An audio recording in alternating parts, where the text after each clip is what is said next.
Hello everybody and welcome back to my YouTube channel back to study. आज के इस video में हम डिस्कस करने वाले हैं most important and expected question for TET.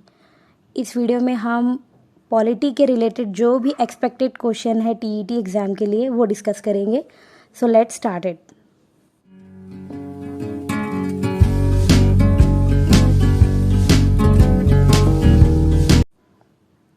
C our first question, who among the following elects the Rajya Sabha member. Rajya Sabha member को कौन इलेक्ट करते हैं? तो इसका करेक्ट आंसर है मेंबर्स ऑफ लेजिस्लेटिव असेंबली यानी कि एमएलएज। राज्यसभा के सारे मेंबर्स को एमएलएज इलेक्ट करते हैं। नेक्स्ट क्वेश्चन देखते हैं, विच of the following system of government was adopted by India. India में हम कौन सा सिस्टम अडॉप्ट करे हैं गवर्नमेंट का? तो आंसर है parliamentary and federal.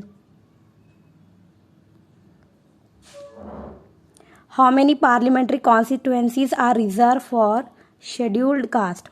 Scheduled caste के लिए कितनी सीट्स रिजर्व है पार्लियामेंट में?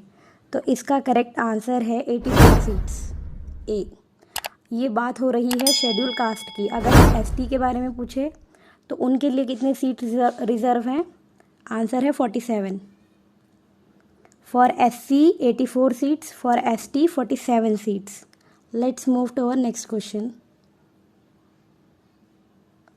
Which one of the following fundamental right is violated due to the practice of untouchability in India? कौन सा फंडामेंटल राइट हमारा वायलेट होता है अनटचेबिलिटी को फॉलो करने से? इसका आंसर है right to equality.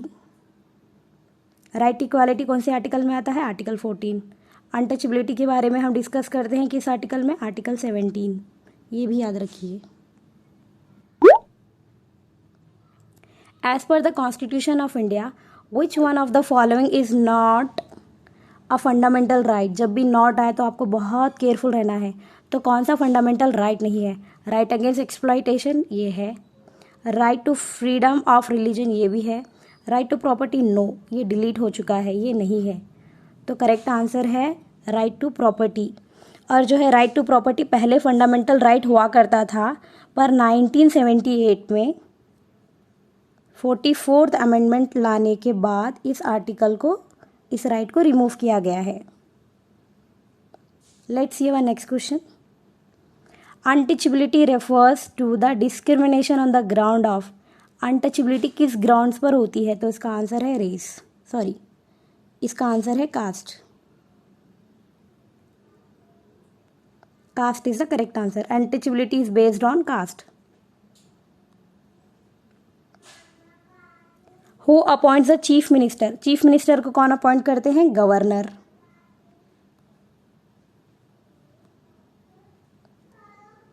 Who appoints the governor. Governor को कौन अपॉइंट करते हैं? President. Who elects the prime minister. Prime minister को कौन इलेक्ट करते हैं? MPs, member of parliament.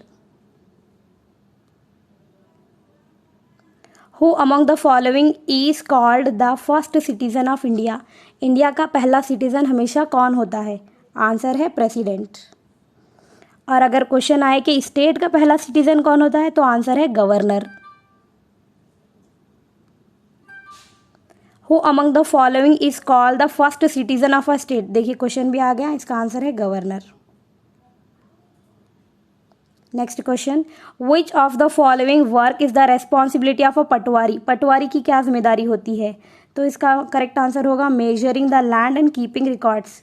जो भी गांव में ज़मीन होती है उसको, उसके रिकॉर्ड्स को मेंटेन करने का काम कौन करते हैं? Patwari. Who is the current president of India. इस वक्त हमारे इंडिया के करंट प्रेसिडेंट कौन है? इसका आंसर है रामनाथ कोविंद। और हमारे वाइस प्रेसिडेंट कौन है? एम वेंकैया नायडू। ये हमारे वाइस प्रेसिडेंट है, एम वेंकैया नायडू।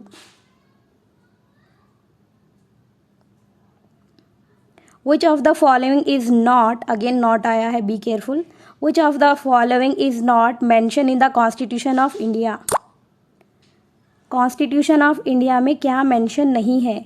देखिए स्ट्रक्चर ऑफ गवर्नमेंट तो है, names of the state and union territory भी है, राइट ऑफ द सिटीजन भी है, तो names of the political party. हमारे कॉन्स्टिट्यूशन में किसी भी पॉलिटिकल पार्टी का नेम मेंशन नहीं है। Please remember this. Who nominates member of Rajya Sabha, हमारे राज्यसभा के जो मेंबर्स हैं इसको कौन नॉमिनेट करते हैं? इसका आंसर है प्रेसिडेंट। जितने भी बड़े पोस्ट है जैसे कि पोस्ट ऑफ सुप्रीम कोर्ट जज, हाई कोर्ट जज, पोस्ट ऑफ गवर्नर, ये सभी वर्क हमारे प्रेसिडेंट करते हैं, अपॉइंटमेंट के work. Who among the following was the president of constituent assembly of India? Constituent assembly के प्रेसिडेंट कौन है? Doctor Rajendra Prasad ji. Who among the following was the only Indian governor general of India? India के एकलौते governor general कौन थे? पहले तो British हुआ करते थे, पर इंडियंस में कौन थे? इसका आंसर है C, Raja Gopalachari. This is also very important. When was the constitution of India adopted? हमारा कॉन्स्टिट्यूशन कब अडॉप्ट हुआ था? नवंबर 26, 1949 में। और फोर्स में कब आया था? 26 जनवरी 1950 को। This is also important. Who among the following played a decisive role in integrating the princely state of India?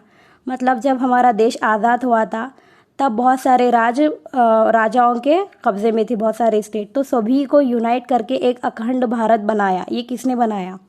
Answer है Sardar Vallabh Bhai Patel ji. This is also very important. और इनको हम बोलते हैं आयरन मैन ऑफ इंडिया। और इनकी याद में एक स्टैचू भी बनाई गई है जिसका नाम है स्टैचू ऑफ यूनिटी।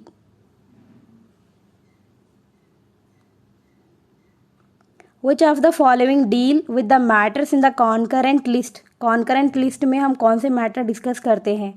इसका आंसर है union government and state government. इन दोनों के ही मैटर कॉन्करेंट लिस्ट में डिस्कस होते हैं। The right to pollution free air has been recognized as a part of which particular fundamental right in India? मतलब आपको जो क्लीन फ्रेश एयर चाहिए, फ्री एयर चाहिए, वो कौन से फंडामेंटल राइट में आता है? तो ये आता है राइट टू लाइफ। और राइट टू लाइफ कौन सा आर्टिकल है? Article 21।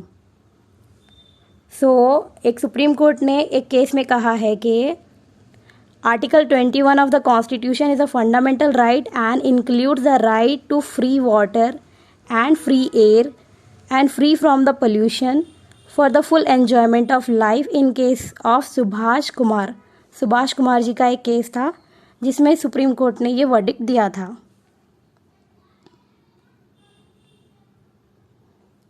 Who coin the phrase unity in diversity? हमारे इंडिया में हम कहते हैं कि यूनिटी है डाइवर्सिटी में, तो ये कोट किसने दिया था? ये दिया था जवाहरलाल नेहरू जी ने। This is also very important.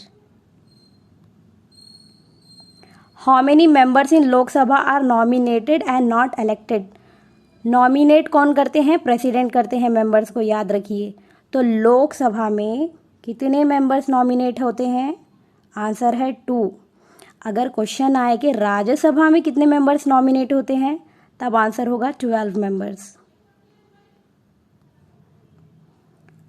The forest right act 2006 in its title recognises the right of which category? Forest right है, ये किस कैटेगरी के रिलेटेड है? तो ये है शेड्यूल ट्राइब के लिए। ट्राइबल पीपल जो आदिवासी लोग हैं उनको प्रिजर्व करने के लिए, उनको सेफ्टी प्रोवाइड करने के लिए फॉरेस्ट एक्ट 2006 आया था। ये लास्ट क्वेश्चन है, इसको भी देख लीजिए। Who among the following occupies elected office in gram panchayat? Gram panchayat में कौन जो है इलेक्टेड मेंबर्स हैं, ये आपको पता करना है। ऑप्शन है सरपंच, वार्ड मेंबर, सेक्रेटरी, ग्राम सभा। इसकी एक छोटी सी ट्रिक है, देखिए जो सेक्रेटरी होता है ग्राम सभा का, ये हमेशा अपॉइंटेड होता है। और सेक्रेटरी को कौन अपॉइंट करते हैं? गवर्नमेंट। क्यों करती? कि जो पंचायत है, जो सरपंच जी है, वो अपना वर्क सही से कर रहे नहीं कर रहे, ये काम देखने के लिए सेक्रेटरी को रखा जाता है। और सेक्रेटरी की पोस्ट ऐसी है जो अपॉइंटेड है, इलेक्टेड नहीं है। बाकी सब जो है इलेक्टेड है। तो सी किस में नहीं है, चेक करेंगे हम। देखिए इस ऑप्शन में सी नहीं है, तो यही करेक्ट आंसर है। A and B means sarpanch and ward member. Sarpanch and ward members are elected members and secretary is the appointed member. Please keep this in mind. TET के ऊपर मैंने और भी बहुत सी वीडियो बनाया है जिसका लिंक मैं आपको डिस्क्रिप्शन या फिर आई बटन में दे दूंगी।